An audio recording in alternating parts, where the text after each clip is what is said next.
Officer Daniel Mercer had spent 15 years on the force. He prided himself on his tough reputation, the way he commanded respect, or, more accurately, fear. In his mind, his badge made him untouchable. Rules were for civilians, not for him.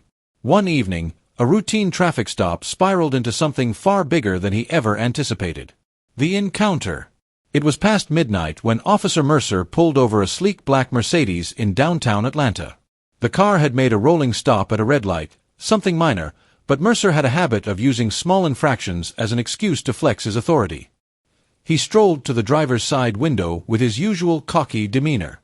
The window rolled down, revealing a composed, middle-aged black man in a tailored suit. "License and registration," Mercer barked. The man calmly handed over his documents without a word. Mercer barely glanced at them before smirking. "Judge Malcolm Hayes," he read aloud.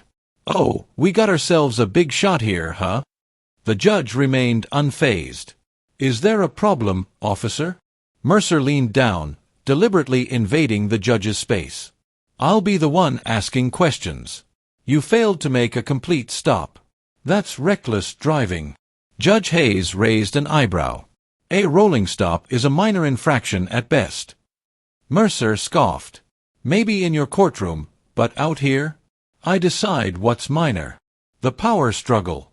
Most people cowered when Mercer flexed his authority, but Judge Hayes didn't flinch.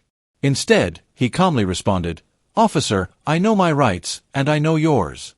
Do you have a legitimate reason to escalate this, or are you simply enjoying the power trip?" Mercer's face hardened. No one spoke to him like that. Especially not a black man who thought he was above the law. "You seem real confident, Judge," Mercer sneered.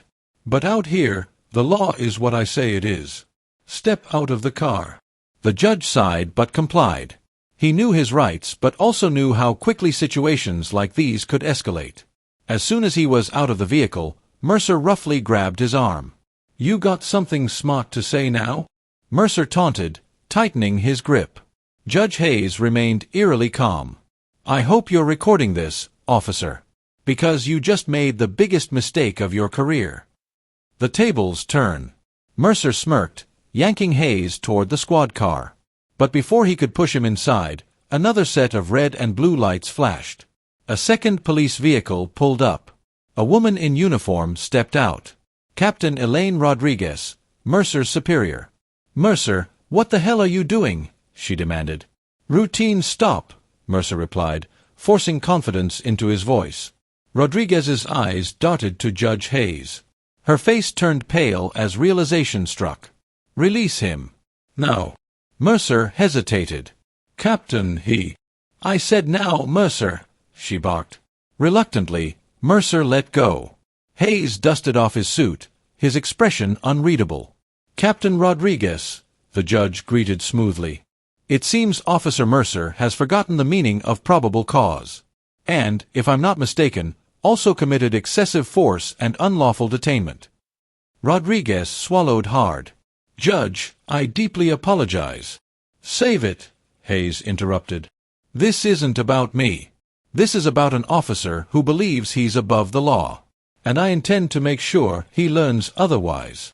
Mercer laughed bitterly. "Oh, so what? You gonna file a complaint?" "Nothing's gonna happen." Judge Hayes pulled out his phone and played back a video. Every word, every action, recorded. "You're right," the judge said. "A complaint wouldn't be enough. That's why I'll be filing criminal charges instead." The fallout. By morning, the footage had gone viral. The entire city was talking. Officer Mercer was placed on immediate suspension. An internal investigation was launched, and under public pressure, he was swiftly terminated. But it didn't end there. Judge Hayes used his influence to push for deeper investigations into other complaints against Mercer. As it turned out, there were many. Unlawful arrests, excessive force, racial profiling. Cases that had been buried under bureaucracy now came to light. A month later, Mercer was arrested and charged with multiple counts of police misconduct. The same courtroom where he once arrogantly testified against defendants now became the place where he stood as one. And Judge Hayes? He presided over the case personally. As Mercer stood in the courtroom, the once arrogant officer looked like a shell of his former self. He finally realized what it meant to face true authority, one that wasn't wielded through fear, but through justice. And justice, at last, was served. Part 2. The Reckoning. The courtroom was packed. The trial of former officer Daniel Mercer had become a national spectacle. News outlets covered every angle, social media exploded with debates, and protests erupted outside the courthouse. The man who once ruled the streets with unchecked power now sat in the defendant's chair, awaiting his fate. At the judge's bench, Malcolm Hayes remained poised, his sharp gaze locked on Mercer. The irony was not lost on anyone. Mercer had once humiliated and manhandled the very man who now held his future in his hands. But Hayes wasn't there for revenge. He was there for justice. A web of corruption. As the trial unfolded, it became clear that Mercer wasn't just a rogue officer. He was the tip of a corrupt iceberg. Prosecutors unveiled damning evidence. Body cam footage, edited or mysteriously lost, from cases where Mercer used excessive force.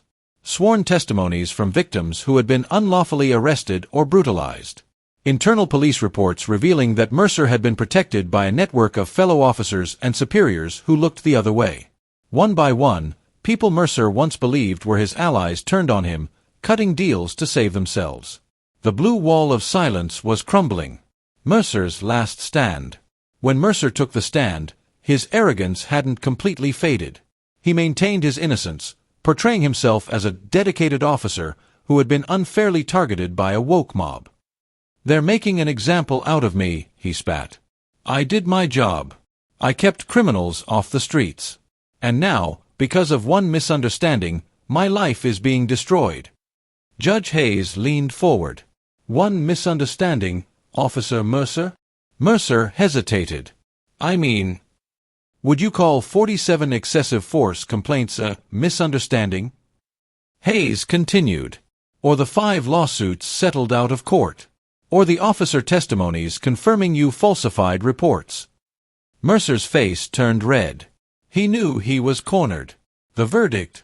After weeks of testimony, the jury deliberated for only 6 hours before returning with a verdict. Guilty on all counts. The courtroom erupted. Some cheered, some wept. Outside, a crowd of protesters celebrated. Mercer's face was pale as reality set in. He wasn't just losing his job, he was losing his freedom. Judge Hayes, remaining impartial as always, delivered the sentence. "Daniel Mercer, you abused your authority, terrorized innocent people, and violated the very laws you swore to uphold. Today, the law holds you accountable. I hereby sentence you to 12 years in federal prison." Mercer slumped in his seat, stunned. The man who once wielded power with impunity was now just another convict in an orange jumpsuit. Aftermath. The fall of Daniel Mercer sent shockwaves through the system. His conviction sparked major reforms. An independent oversight committee was created to investigate police misconduct. Multiple officers resigned or were fired, including Captain Rodriguez, who had protected Mercer for years. Judge Hayes became a national figure, praised for standing firm in the face of injustice. As for Mercer, his time behind bars was anything but easy. He was no longer the enforcer. He was the enemy in a place filled with men he had wrongfully put there. But for the people he had oppressed, justice had finally been served.